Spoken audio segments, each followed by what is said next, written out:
ఇక రాహుల్ ఆరోపణలపై ఈసీ కూడా స్పందించింది. ప్రాపర్ ఫార్మాట్లో మీరు ఫిర్యాదు చేయండి, విచారణ జరిపిస్తామంటోంది. అంతేగాని ఆరోపణలతో దేశ ప్రజల్ని పక్కదోవ పట్టించకండి అంటూ ఈసీ స్పందించింది. సార్, ఈసీ రియాక్షన్ ఎలా చూడాలి? ఎన్నికల కమిషన్ టెక్నికాలిటీస్ మాట్లాడుతోంది. అంటే ఎప్పుడైనా ఒక ఓటర్ల జాబితా పైన మనకు క్వశ్చన్స్ ఉంటే ప్రాపర్ ఫామ్లో ఉంటుంది, దానికి ఒక రూల్ ఉంటుంది. ఆ ఫామ్ కింద నువ్వు కంప్లైంట్ చేయొచ్చు, తప్పేం లేదు. కానీ ఎన్నికల కమిషన్ పనేంటి?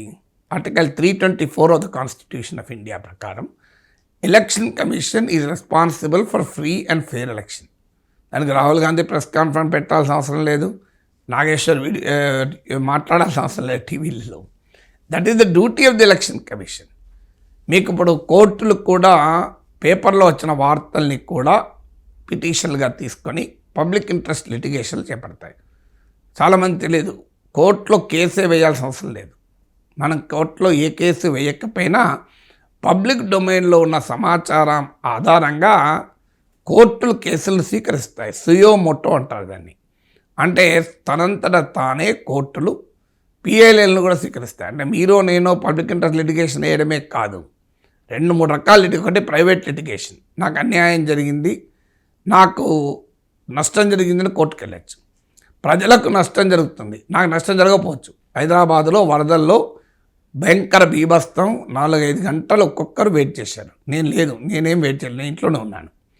నేను ఇంట్లో ఉన్నా కూడా నేను కేసు వేయచ్చు, పబ్లిక్ ఇంట్రెస్ట్ లిటిగేషన్ అంటారు. నేనే స్వయంగా 5 గంటలు రోడ్డులో పైన చిక్కుకొని పోయాను, కేసు వేయచ్చు. అది ప్రైవేట్ లిటిగేషన్, నేనే నష్టపోయాను. నేను నష్టపోకపోయినా సమాజం నష్టపోయిందని కేసు వేయచ్చు, పబ్లిక్ ఇంట్రెస్ట్ లిటిగేషన్. నేనేం కేసేలే, నష్టపోయినాను కేసేలే, పబ్లిక్ ఇంట్రెస్ట్ లిటిగేషన్లే. పేపర్లో వచ్చిన వార్త ఆధారంగా హైకోర్టు సుమోటోగా టేకప్ చేయొచ్చు, పబ్లిక్ ఇంట్రెస్ట్ లిటిగేషన్గా తీసుకొని హైదరాబాద్లో ఎందుకు ఈ పరిస్థితి ఉంది అని ప్రభుత్వం నోటీసులు ఇవ్వచ్చు. అందువల్ల పబ్లిక్ డొమైన్లో ఉన్న సమాచారాన్ని ఎవరో ఓత్ తీసుకొని మీకు కంప్లైంట్ రూపంలో రాసిస్తేనే మేము పట్టించుకుంటాం అంటే ఏమైనా అర్థం ఉందా? ఇప్పుడు రోడ్డు మీద ఒకతను కత్తితో ఇంకోని పైన అటాక్ చేస్తుంటాడు, అది ఒక పోలీస్ ఆఫీసర్ చూస్తాడు. అప్పుడు కేసు బుక్ చేస్తాడా చేయడా?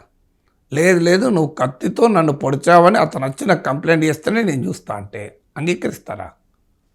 మీరు ఒక టీవీ ఛానల్ లేదా ఒక న్యూస్ పేపర్ ఆఫీస్ ఉంది, ఆఫీస్ ఎదురుగా ఒక రోడ్ యాక్సిడెంట్ జరుగుతుంది. కానీ పోలీసు ఒక press statement, there happened a road accident in front of so and so newspaper office, no and so TV office, ప్రధాన టీవీ కార్యాలయం ఎదుట, ప్రధాన పత్రికా కార్యాలయం జరిగిన ఘోర రోడ్డు ప్రమాదంలో 2 మరణించారు అని నాకు ప్రెస్ నోట్ వస్తేనే వార్త ఇస్తా. నా ఆఫీస్ గేటు ముందర జరిగినా నేను వార్త అయ్యా అంటే అని అర్థం ఉంటుందా? అసలు నీకు పబ్లిక్ డొమైన్లో ఉన్న సమాచారం కదా, దానికి రాహుల్ గాంధీ ఎందుకు? Forget about Rahul Gandhi. So public డొమైన్లో ఏ సమాచారం ఉన్నా అది నిజమా కాదా అని విచారణ చేపట్టడానికి ఎన్నికల కమిషన్కి ఇబ్బంది ఏంటి? దేశ ప్రజల్ని పక్కదో పట్టించకండి, మీరు మా ఎన్నికల అపవాదులు ఏంటి? Forget about Rahul Gandhi. Rahul Gandhi is a politician. ఒక రాజకీయ నాయకుడు ప్రతిదానికి కోర్టుకు పోయి వ్యవస్థలకు రిపోర్ట్ చేయాలని రూలే లేదు, లేదు పొలిటికల్ డొమైన్లో పెడతాడు. నమ్మకం లేదనుకోండి, ఎన్నికల కమిషన్కి చెప్పినా ఏం జరగదని, అప్పుడు ఏం చేస్తాడు? ఎన్నికల కమిషన్కి చెప్పినా ఏమీ జరగదని అనిపించినప్పుడు ఏం చేస్తాడు?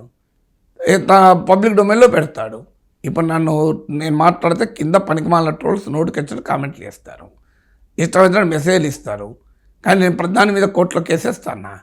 సమయం వృధా.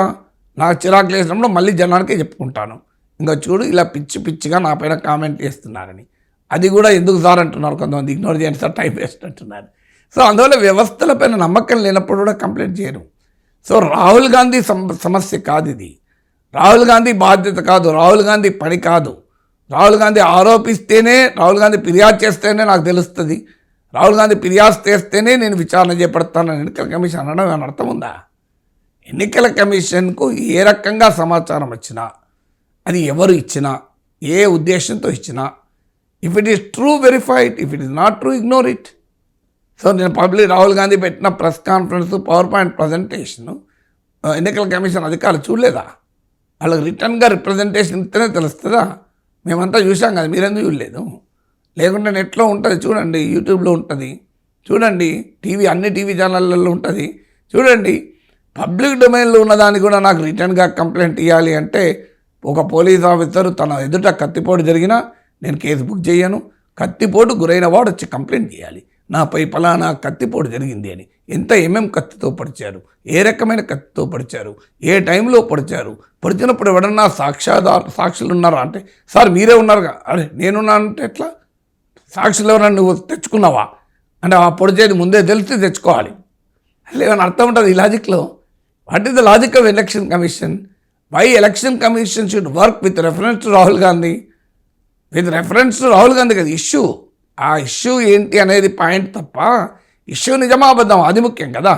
రాహుల్ గాంధీ చెప్పింది నిజమా అబద్ధం అన్నది ఇష్యూ. నాలంటోడికి ఇష్యూ కానప్పుడు ఎలక్షన్ కమిషన్కి ఇష్యూ ఎందుకు? అందువల్ల ఎలక్షన్ కమిషన్ ఒక రకంగా ఆన్సర్ చేయలేని దుస్థితిలో ఉంది అని అర్థమవుతుంది. పోనీ మీరు చెప్పండి, సీసీటీవీ ఫుటేజ్ ఎందుకు డిస్ట్రాయ్ చేస్తారు? రాహుల్ గాంధీ ఆరోపణ చేయలేదని చెప్పండి, సీసీటీవీ ఫుటేజ్ ఉన్నది ఇంకో ఎవరైనా చూసుకోండి అని చెప్పండి. ఎలక్ట్రానిక్ ఫామ్లో ఇవ్వడం లేదు అని రాహుల్ గాంధీ ఆరోపణ.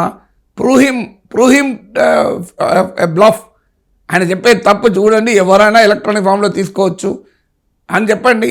ప్రాబ్లం ఏంటి? అదే జనమే అర్థం చేసుకుంటారు కదా.